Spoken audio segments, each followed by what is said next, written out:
This is our DT MaxxForce in-frame project. Pistons and liners are in. Everything has been torqued up, pans on. And this is the perfect time to replace the engine crankcase breather because it's a real SOB when everything's assembled. And we got a aftermarket DPF.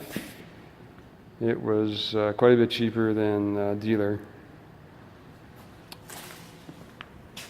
It's a breather, EGR cooler still in the boxes.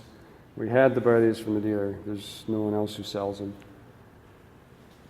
We got reman injectors.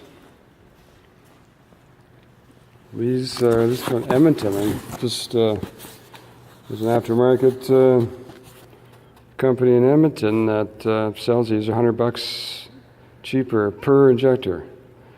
So $600 compared to the dealer price.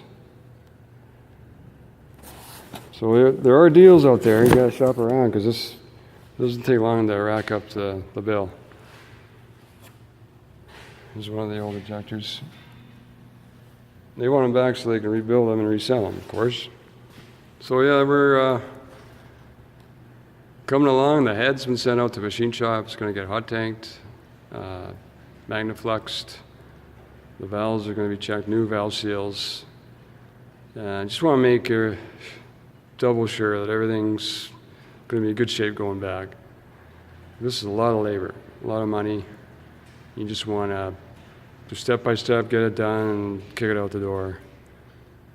You don't want to be going backwards. So just being careful, making sure everything's healthy before we reassemble. So before you know it, you'll be smoking